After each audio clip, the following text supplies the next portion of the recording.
This is an RNZ podcast.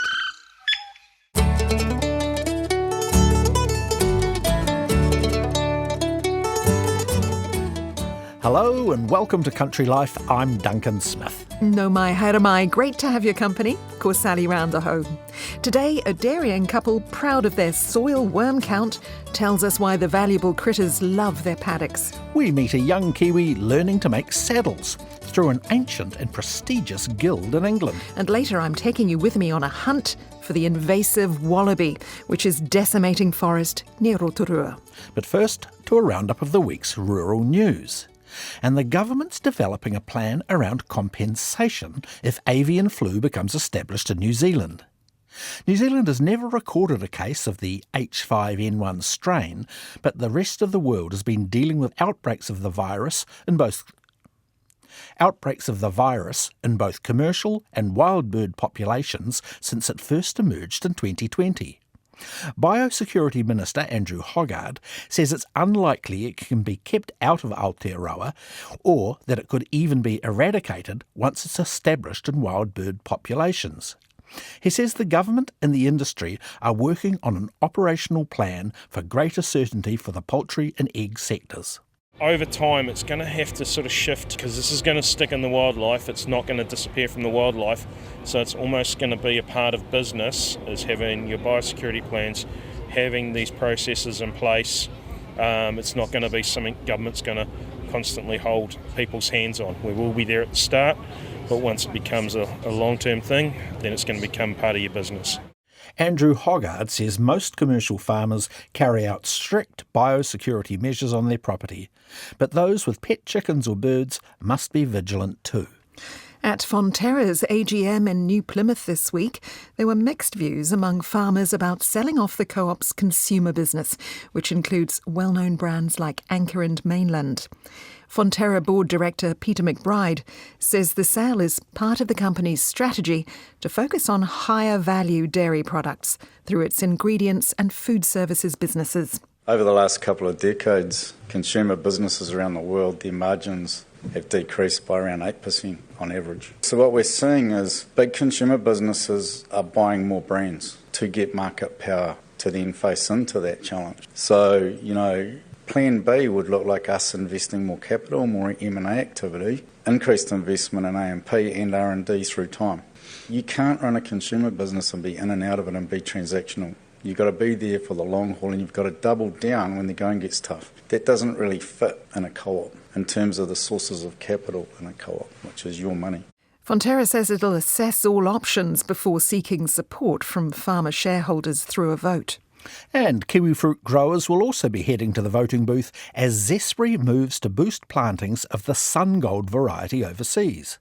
Zespri wants to improve its global supply by up to 420 additional hectares of the fruit over the next 6 years in Italy, France, Japan, South Korea and Greece. This is to meet global demand year-round and see off overseas competitors. A very similar vote to increase offshore plantings failed to get across the line in 2022. Here's New Zealand kiwi fruit growers Chief Executive Colin Bond. In 2022, we were coming through a tough season, a labour crisis, a quality challenge. There was certainly a message from a lot of growers to Zespri that get your own house in order first before we expand overseas. And of course, at that point, Zespri were asking for 10,000 hectares additionally.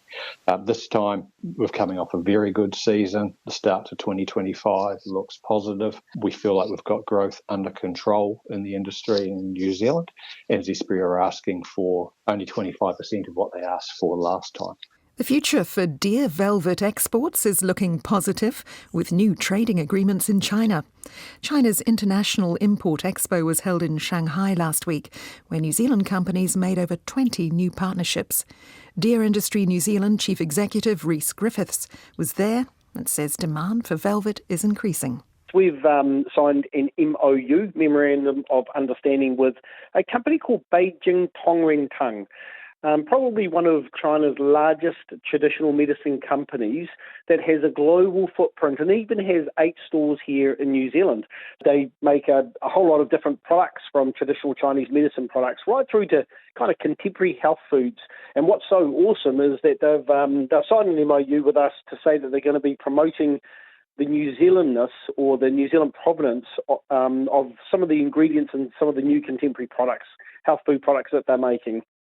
And a Mānuka honey exporter says a recent trade trip there gives cause for optimism that recovery is on the way for the ailing sector. The Mānuka Collective represents 3 companies, and its chief executive, Sean Goodwin, says following 4 very tough years, if marketing is done well, there are great opportunities for sales growth there. He says last week the collective signed strategic agreements with 2 companies. One is adept at digital and live stream commerce, and the other will promote Maori health perspectives alongside Chinese medicine. Mr. Goodwin says success will be based around this sort of innovation. Those are the important things, I think, for Mānuka honey in the future. We can't be reliant on selling honey in a jar, and so these partners are reaching out to new channels, to new consumers, importantly younger consumers, and telling them about the story of Mānuka honey. So we would expect the China market to grow as a percentage of our business, but we're expecting the total business to grow as well. So doubling the type of volume and revenue that we're doing to China in the next 5 years, which I think is significant. Now to news about a potential ban on the insecticide chlorpyrifos, which is used on pastures and grain crops. It's banned in Canada, not approved in the European Union, and is being reviewed in the United States. The Environmental Protection Authority reviewed the chemical back in 2013 and found it was toxic to both humans and the environment, so it introduced stricter rules around its use. Spokesperson Dr. Sean Priso says since then, new information's come to light about chlorpyrifos. So there are several new studies showing it's more dangerous than we thought, particularly with neurotoxicity and developmental toxicity for children. And in addition, it's also extremely dangerous or extremely risky in the environment. The EPA doesn't know how widely chlorpyrifos is used, so it's asking for feedback from farmers and growers. And finally, South Canterbury's Lake Opuha has refilled after nearly running dry last summer. The dam near Fairlie, which supplies water to 16,000 hectares of farmland, reached just 4% of operational capacity back in March, cutting the irrigation season short. Opuha Water Limited Chief Executive Bjorn Triplow says the lake has recharged and is looking good going into the summer. We're at 100% operational level at the moment, so that's a range of around 90 to 93% lake capacity. So we did get up to 100% of lake capacity during that recent rain event we did have. So it was very beneficial to get that event, and especially there was a good amount of snow within that event, which sat up on the hills, and we're getting the benefit of that into the lake currently. Bjorn Triplow ending this week's Rural News Wrap. This is Country Life on RNZ National 101 FM. A goal to make a better saddle for the horse she loves has seen a young woman from Cambridge set off abroad to learn an ancient craft. Our guest this week is 20-year-old Sophia Stratford, who joins us from London, where she's learning the art of saddle, harness and bridle making at Capel Manor College. I think I started riding at a local riding school at Phillips Quine when I was 5 and, bed for a horse, like daily. But I got my first horse at 14. He was a very funny shape. He's an odd breed. So I found it really difficult to get a saddle for him and get it fitted, and one that suited both of us. And I just thought it would be so much easier if I could do it myself. And what did you find about, being able to do it yourself? Obviously quite challenging, I understand, here in New Zealand. There's not a lot of training opportunities. Yeah, so that was, since it is so inaccessible in New Zealand, I had pretty much given up on the idea. Something that I discovered when I was 14, I went, oh, that's so cool. But it was just unrealistic. I was looking into it because when I was 17 and starting to think about university, in my last year of high school, I just went, oh, you know what, I don't really want to do this. That would just be so nice if I could just do the saddle fitting and the saddle making. But I know it's not possible. And my parents just went, well, why don't you look into it and see if you can do it? And so I looked up on, the Society of Master Saddlers website and found Capel Manor College does offer full-time courses. Obviously, having to choose to go so far afield was probably quite a big choice. What was it that sold you on the idea to travel so far away for your studies? Well, I think it was just so appealing to me, and it was, at the time, quite far in the future. I was thinking I'd do it sort of like 3-4 years' time, so it wasn't that scary. It was just, oh, this will be so cool. And then by the time it got real, I was too far in. You're locked in, committed. Obviously, going so far afield does bring its own challenges. Do you mind talking me through some of those? Obviously, it can be quite cost prohibitive, I imagine, for some people. Oh, yeah, definitely. It's really interesting that you can't study this course if you're not already eligible to study in the UK. That was a whole thing that needed to be sorted out as well. Yeah, it is really expensive. It is really hard being so far away from all my friends and family, and I did have to sell my horse to come here, which was really hard to come to terms with. What sort of things have you been learning, though? You're 2 years in, you're almost at the end of the course now? I've just finished the first half of the first semester of my second year, and I feel reasonably confident in sort of calling myself a saddler at this point. Not a very good one, but I can make saddles. I've made bridles, I've made saddles, I've made harnesses, and I've just sat my first exam for the saddle fitting qualification as well. It's exciting. How does it work? How do they assess? Do you get given materials to make a saddle and you have to kind of reach certain quality benchmarks, or? Yes. So it's all assessed by the City and Guild. And so at the college, all the materials are provided to us. We have to make it to a certain spec, and then they sort of assess it through a list of conditions. It has to be safe and to certain measurements. Do you think you could make a saddle like you would have wanted for your horse that started this all? Probably not as pretty as I would have liked it to be, but functional, yeah, I think so. Can you talk me through a little bit more, why it is so important to get saddle making right, or to get the right shape for your horse? Oh God, it is so important, because I think a lot of people don't know that there are only 2 weight-bearing muscles on a horse's back. And if you think about, all the different shapes and sizes that horses come in, and the structure of a saddle, the main hard structure of a saddle is usually metal, it's metal and wood or plastic. It is really quite hard, and so you want that to follow the exact shape of your horse's back. But horses come in so many different shapes and sizes. Like I said, it's really not one size fits all, and if it's not the right shape or size or angle or anything, you get these pressure points that are only exacerbated by the weight of the rider, and it hurts. Yeah, it's an animal welfare issue. Obviously, you've still got a few months left to go on this half of the course, and I understand there's then an apprenticeship. What comes next for you, I suppose? Yeah, so I think they're currently overhauling the system a little bit, so it's a little bit unclear. But right now, I'm going to finish, at Capel Manor, do my 2-year course, and then I have to do my skills tests as well. So there's level 1, 2, and 3, and you have to do at least 2 level 3 skills tests to be considered a qualified saddler, plus have 4 years of experience. So I'm planning to finish my skills test here, then go home and finish getting the 4 years of experience. You've also done very well in your course, and I understand you were recognised for that earlier. Can you tell me a little bit about that? We've got the prize giving at the end of each year. And there are prizes from all the sort of worshipful companies involved. So I got a undergraduate bursary from, I think, the Worshipful Company of Saddlers. I won the best overall student from the Worshipful Company of, not Cordwainers, from the Worshipful Company of Lauriners, which is all the metal fittings and bits associated with horses. So I was quite pleased with that one. And I also won a second prize in the coach makers and harness makers harness competition.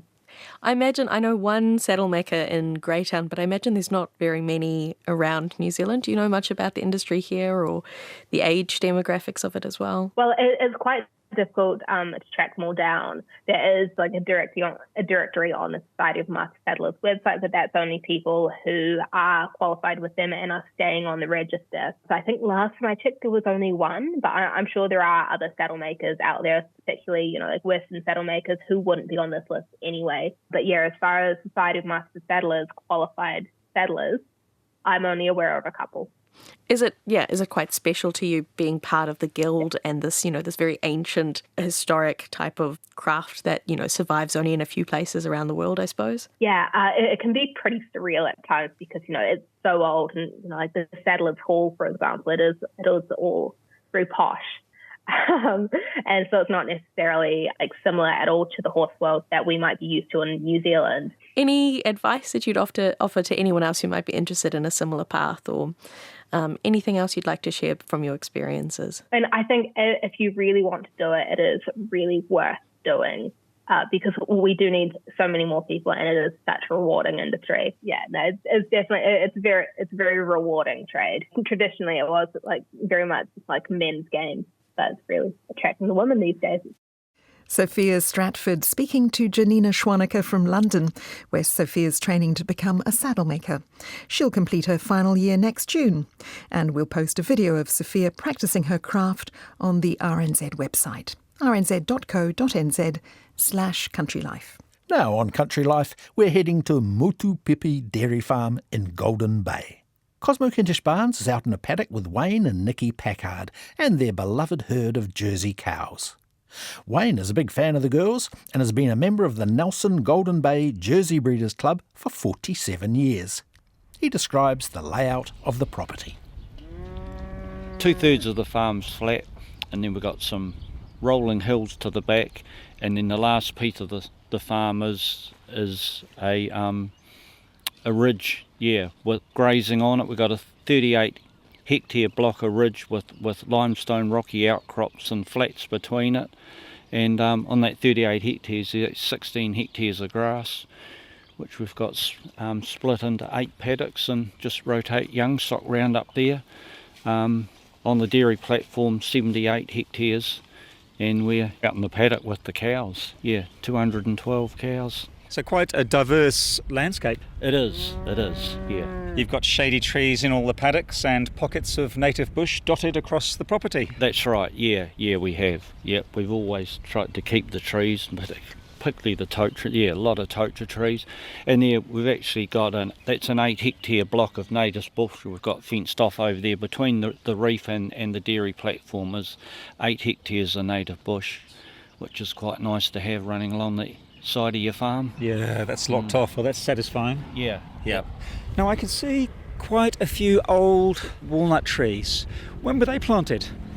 Oh, it was back in the 1800s, and it was then at the time the biggest walnut plantation in the southern hemisphere, and it was back in acres in those times. It covered about 30 acres, which for those days must have been huge, and it spread over what is four different farms now. And as you can see, there's not that many trees left now, but then they're getting up to 180 to 200 years old, some of these trees. Yep. There was also a big drying shed for the walnuts across the road as well, back in the day. Yeah.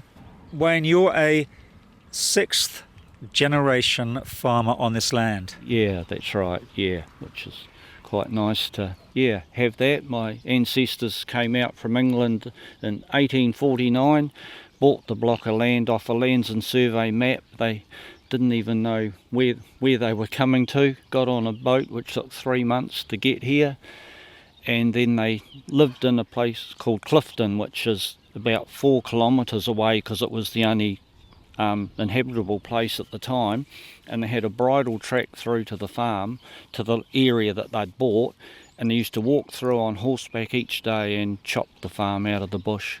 Gosh. Yeah. And then they were actually, once they got some grass area, they were the first people to bring dairy cows to Golden Bay. They put them on a barge and barged them round from Motueka, which is on the other side of the Taka Hill, and came ashore at Clifton and walked them to the farm. And believe it or not, it was only 7 cows. It was the first dairy cows to come to Golden Bay, 7 cows. So they were quite pioneering farmers. They were. And we've just developed on right from then through the generations. Yeah, it's always been a dairy farm from then on. Have there always been Jersey cows here? Initially it was Jersey cows, but then it went away to Friesian and crossbred through when they were the predominant breed, 40, 50 years ago. But when I come home to the farm, I was really keen on the Jerseys, and just changed from cross back to Jersey. So we've been Jersey herd for 40 years now. And they've been milked today? Yeah. We normally milk twice a day from start of, just depending on how the season goes, to somewhere between Christmas and end of January. We just drop to once a day because we can dry out a bit here through the summer. We have got some of the farm under irrigation, but not the whole platform. So twice a day through the peak of the season, then drop to once a day. Yeah. And Nikki, 15 years ago you started using an alternative pastoral or soil nutrient system. Tell me about that. Well, we heard one of the local farmers here started using the Kinsey-Albrecht system, which meant that there was a change of fertiliser to just using mineral fertilisers and no superphosphate or man-made fertilisers. So we changed to that because we felt it was going to be better for our soil. And once we started along that path, we also found that our cow health improved, which was something that was a really good side shoot for us. So happy cows make happy farmers. Was it a gradual conversion process? Did you do some trials first? We didn't really test the waters. We went full in on the whole farm. We decided if we were going to give it a go, we had to give it a go. So, we just changed the types of fertiliser that we were using to the mineral ones, and immediately found that things were improving. Our grass was looking better, and our cows were happy and gradually getting healthier. Not that most people would think they were unhealthy to start with, but they just seem to be getting more resistant to some of the issues that cows can have, I guess. Yes. Yeah. And for our listeners who aren't familiar with the Kinsey-Albrecht system, who developed it and where does it come from? It was developed in the USA by a Mr. Albrecht, who worked out the perfect mineral balance for any soil. And so the system can be used anywhere in the world because it's based on the mineral content of the soil. So it's very scientific. It is very scientific, yes. When you do apply fertiliser onto the paddocks, what sort of fertilisers do you normally use? Okay, so the two biggest minerals we use are calcium and magnesium, and they have to be balanced before anything else.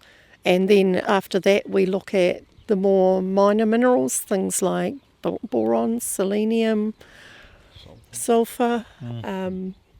So we go right down the scale and get them all balanced up so they're at their optimum levels, because they all work with each other to grow the pasture to the best of its ability. Yes.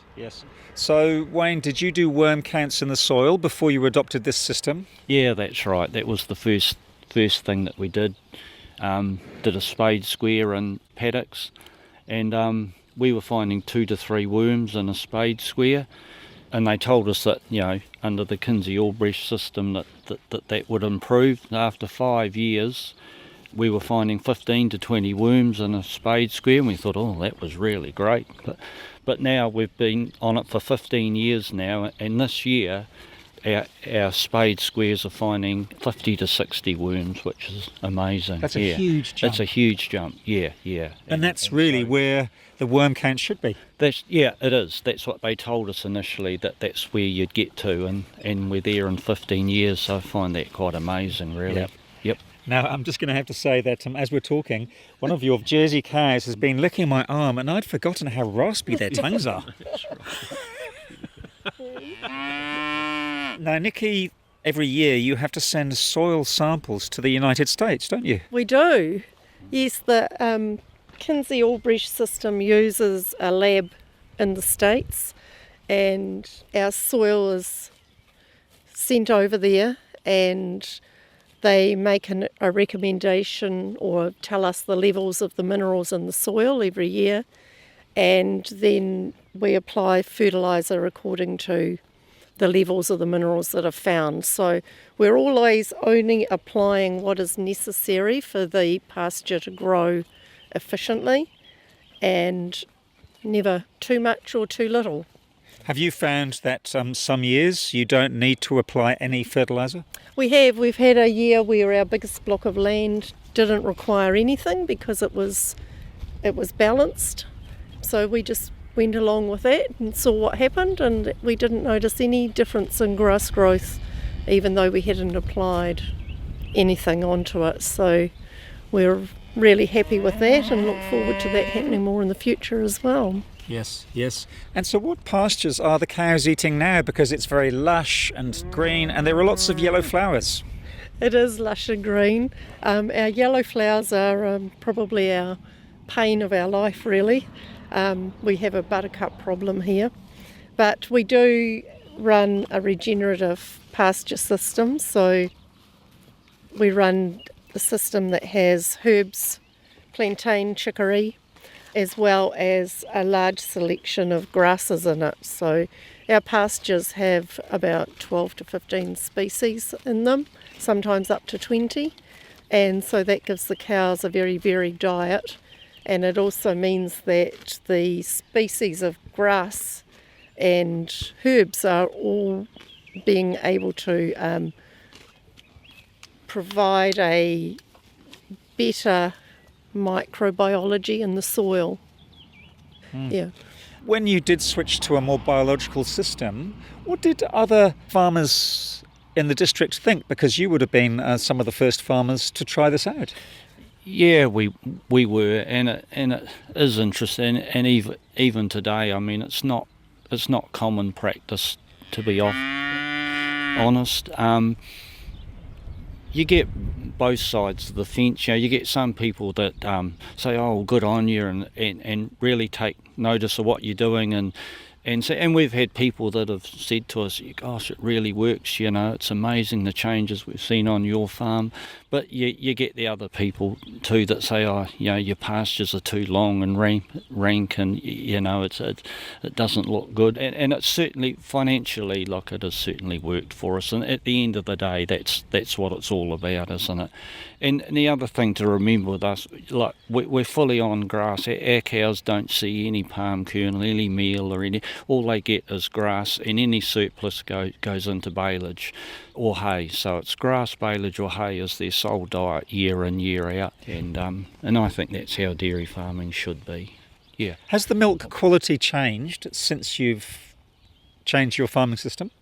Oh, that's actually quite, hard to quantify. It definitely had, like, we've improved, but you also got to remember that the genetics of the cows has improved a lot as well. Like, we've always used high BW bulls, and it's amazing the progress that there's been with genetics. So, yeah, it is definitely improving, but to be honest, you got to give LIC some of that credit. It's cow genetics as well as pasture. It's also quite a difficult thing to quantify year in, year out, because at different times of the year and different years, depending on the growth, the amount of fat and protein in the milk will change.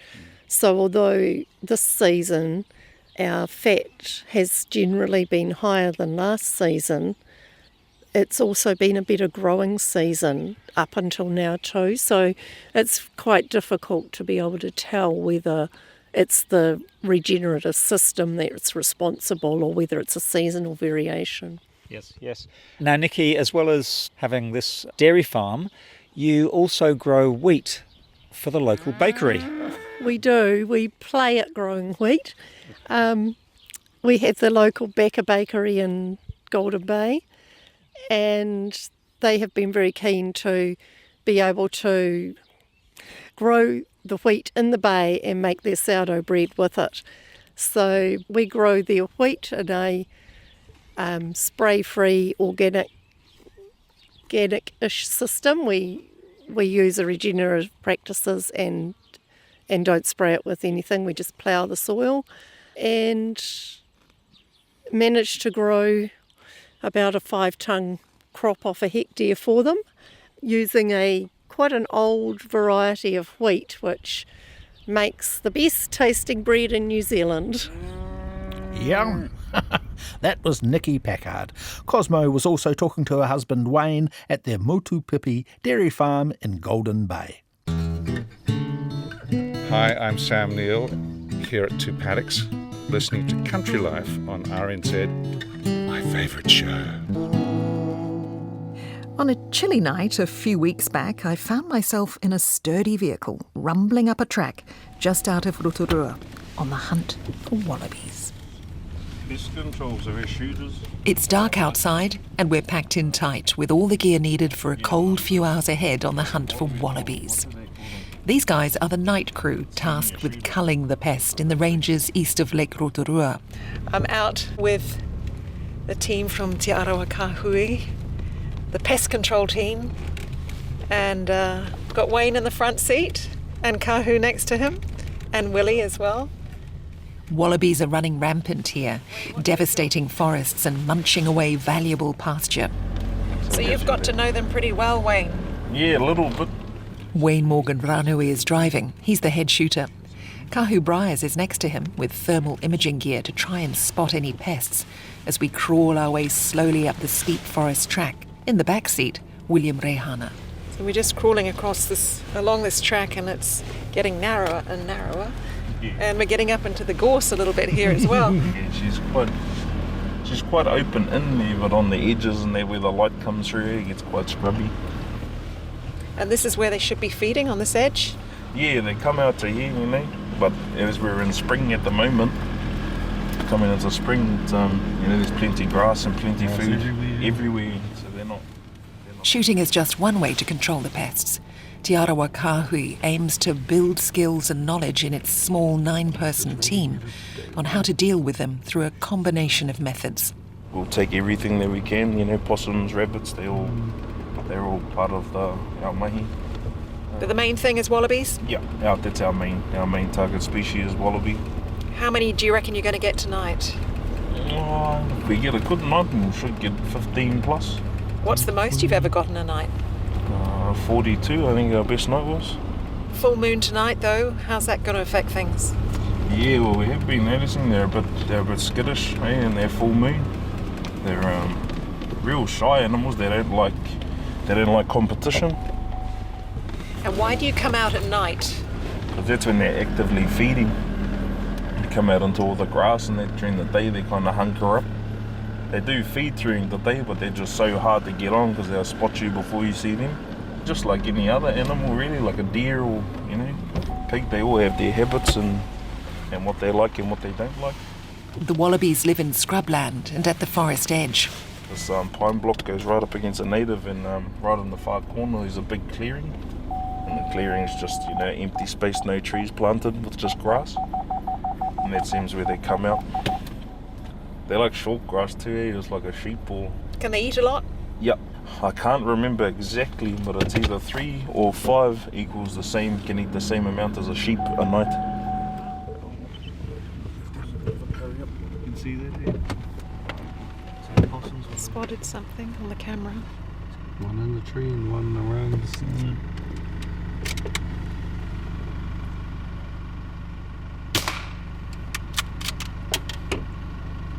Looks like you got it.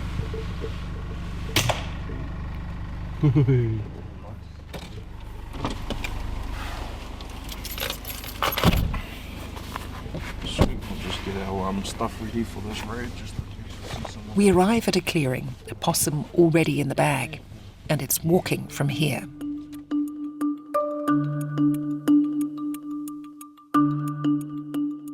The Dharma wallaby was let loose around one of the lakes here, Lake Okaraka, back in 1912. And they've made themselves right at home, roaming further and further afield in the Bay of Plenty and jumping into Waikato. It's smaller than the Bennett's wallaby found in the South Island. The Palmer wallaby was recently discovered to also be in the mix in this region. There are hundreds of thousands of them. Estimates vary. The female can be caring for several joeys at different stages at once, with one in her pouch, a smaller one nursing, and another one on its way. It's feared wallabies will cover a third of the North Island over the next 40 years, if left to themselves. Plans for a wallaby-free Aotearoa were scaled up 4 years ago, with a government-funded focus on preventing their spread beyond a containment area, over time eliminating them altogether. A 12.5-kilometre fence has been built to try and prevent more damage. The trouble is, within the 260,000-hectare containment zone, the wallabies are flourishing, browsing like lawnmowers on farm pasture and forest understory. So 7 iwi have come together as Te Arawa Kahui to try and get rid of the pests on their land around lakes Okaraka, Okataina, Tarawera, Rotuiti and the Whakarewa forest. We'll see how the hunting team get on a bit later. But back in daylight, I've come up to the Whakapōngako range above Lake Okataina with 2 of the people who've been driving the project. We're at ground zero.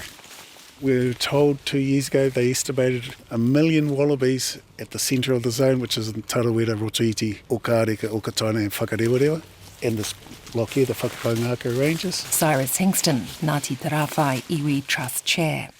We're at the centre of it. The containment zones was set up 2018. They're working outside in, and there's no work going on there except what we do ourselves. So that's why we set up our kahui. We said no, our forest, our ngahere, our farms, our exotic forests being devastated by these wallabies, and we're going to be last to get resources to try and eliminate them. And we're supposed to be the tourism jewel of New Zealand, and our forest is being devastated. How important is it for you to make inroads on the wallaby population within this area? Parts of our ngahere are at a state, and this has been named by environmentalists, environmental research experts, parts of our ngahere are at the point of environmental collapse. Those are their words, not ours. But we'll show you, we've got areas we call the dead zone. Shall we go and have a look? Yeah. Charles Te Kōwhai heads up the operation. He says over the past 3 years they've noticed a lot more trees toppling in the wind. He believes browsing pests are mostly responsible. Well, this is very open. Yes. But on the, from the top, or when people are looking at the native and they see the canopy, they see it's green and it's covered and what have you, they think that it's healthy. But you have to come and have a look at what's underneath. So that's how it's split like that. Yeah. Sort of the trunks come away and it's gone like that. So you suspect that the lack of bush coming up underneath I just not think this, supporting it? Yeah, I just think this whole area without rejuvenation of the understory coming through and then getting bigger and taking over from the larger older trees, because older trees do eventually die, but you have a look at the size of the trees, it's not in a tree's lifespan, it's not that old, Yeah, they're dying, like dying. When we come to these sites, we're doing an assessment of the leaf litter, because there's not a lot of diversity in the kinds of leaves that are on the ground, for a start. It's not just one thing, it's a combination of things. So we're looking at the leaf litter, the condition of the ground, of the open surfaces, exposed soil. We're looking at the amount of light coming in. Ideally, a lot of our big trees, like taua, pukatea, rata, they need about 12 degrees in terms of a temperature for those young ones to come away and sprout and develop naturally. So if you've got a lot of sunlight coming into your bush, and if you're getting the canopy exposed through browsing from possums generally, you're getting your younger trees being hoed down by deer and then wallabies, then that's not going to help regenerate. Close out the light is the key. Drop the temperature. And what are we seeing here? Well, you can see yourself. In a healthy forest, you shouldn't be able to see that far. It's sad. And what you see left, in terms of the plants that you see, are generally the plants that our understory browsers are not particularly keen on. So they'll find the ones that they really like, and they'll leave what they don't.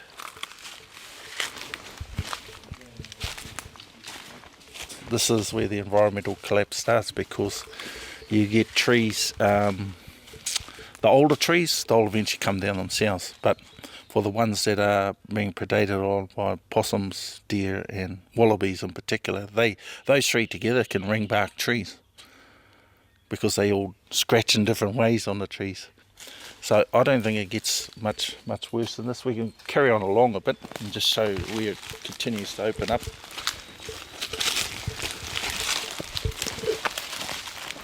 Did you hear that little creaky? Where do the wallabies hide during the day? So they'll have their own little places where they'll sleep, or they'll bed up during the day and then come out at night. Like burrows, or? In vegetation and cover, like just natural cover, so just places that they can stay dry. And generally in this place, it'll be within, it could be even up to 1 kilometre of the bush edge, but 500 metres, they are there or thereabouts, handy to heading out to those open spaces. So they snack on the bush and they go out for a real buffet at night in the pasture. And socialisation, dating, as Cyrus says. Party time. Dating, mating, all of the above.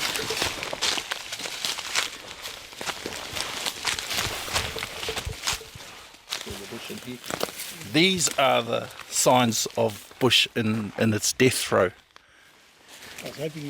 We wander further into the bush. Charles points out some monitoring lines they're setting up to find out what's causing the damage. Each iwi has put in $30,000 towards the project, and the Ministry for Primary Industries has added more than $200,000.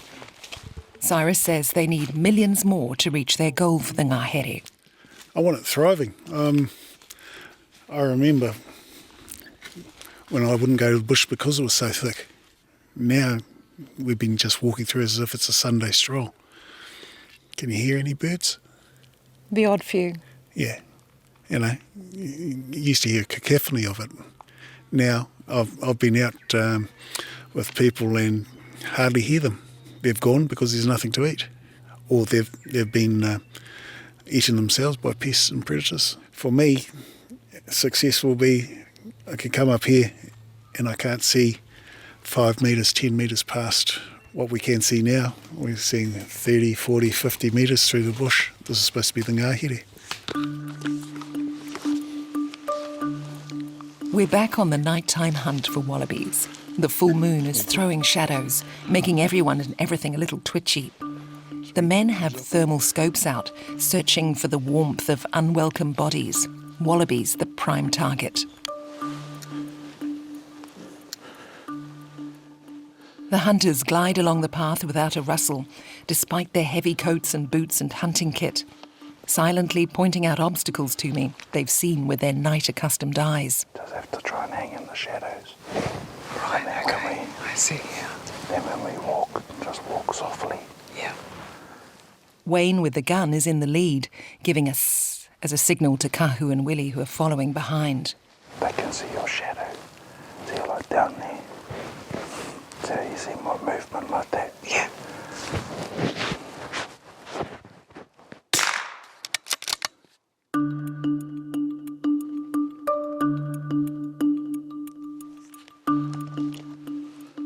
All your senses get used when you're in this kind of work. Use your ears, your eyes. So I didn't actually see this one. I was listening and I could hear something thumping around in there. And it was until I kind of stood back a bit and then got a view of it. And yeah. Your eyesight must be pretty good in the dark like that. Try. You keep trying.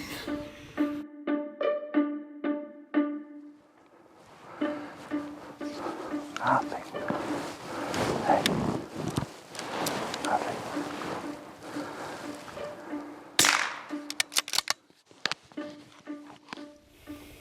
So that's a female.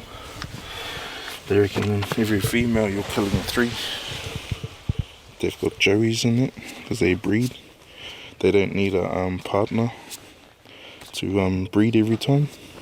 Really? No, they can have one, like they'll get a serving from a male, and then they actually hold on to sperm. And then when one's ready to pop out, they'll pull that sperm down and make it and fertilise another egg or whatever. And yeah, the next one's getting made while the other one's still in the pouch. Really? Yeah. After several hours creeping silently through the bush, they head back to the truck.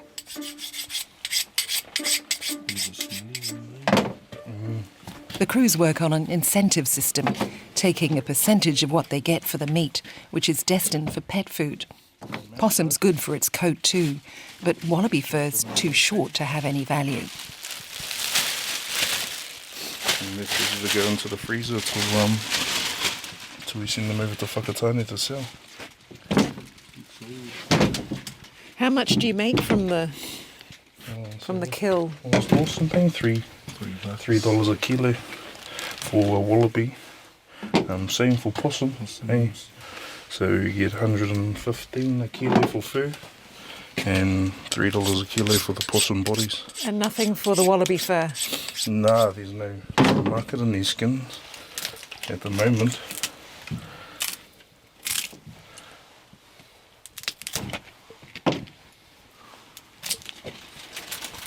It's the stomach, leave the liver and the lungs and that in. That's all good. Cut these ones off. Cutting off the paws.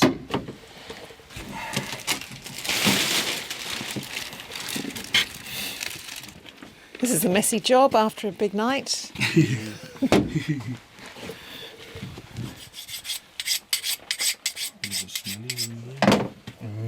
So Wayne is just now slitting it open and gutting it. One whopping big possum, one baby wallaby, Still eating. Want to grab our knife? 2 medium size and another small possum there. It's only a small haul tonight. Looks like we're making a difference anyway. Yeah. The first couple of times we went up there, we were pulling like 10 off that one clearing. What was that one? That other night? 18? 18. We carried them up there. We carried 18. 18 back. Yeah, from up there. Yeah, she's quiet, alright. Only that one. That's it. One done. From our side. Now, one thing I want to ask you guys is, it's quite a hard job. You're in the cold and you're standing still and getting colder and colder. If you're not doing the shooting, is it worth it for the money? Yeah, it's not really a money thing for us, really. It's just a bit of a passion, eh? You get to love being out on the night, eh? Brothers, we're trying to do something good for our tile. Yeah, that's my kind of buzz. When you come into this line of work, your money's like a second thought, eh? When you're coming out and you do something you love. Yeah, it's like a bonus. Like a bonus getting paid. Yeah. Yeah, a lot of us do it in our own time, so to get paid and do it, it's a dream job. Wayne Morgan Vranui. I was also speaking to Cyrus Hingston and Charles Te Kowhai. Next week, we'll take you to the wallaby fence and hear about efforts to stop the spread of wallabies beyond the containment zone. It was great to meet the crew at Te Arawa Kāhui, and Duncan and I even got to taste a bit of wallaby meat in wallaby pie. Yeah, I'm always up for a pie. Tell me, what did it taste like? Actually, it was quite nice. It wasn't very gamey at all. I really enjoyed its flavour, but I gather they don't really want to advertise it as a good meat. More like chicken. Yeah, more like chicken, and quite a bit of bounce to it, you could say. That's quite enough of that. And moving right along, that's it for Country Life this week. It is great to get your feedback, so do keep it rolling in. You can contact us at country@rnz.co.nz. And you can follow and listen to Country Life wherever you get your podcasts. You can read more and listen again to the stories you've heard by heading to rnz.co.nz/countrylife. The stories in this episode were produced and presented by Cosmo Kentish-Barnes, Janina Schwannecker and me, Sally Round. And in the studio production team today, David Knowles and Phil Bench. From me, Duncan Smith, bye for now. Ka kite anō.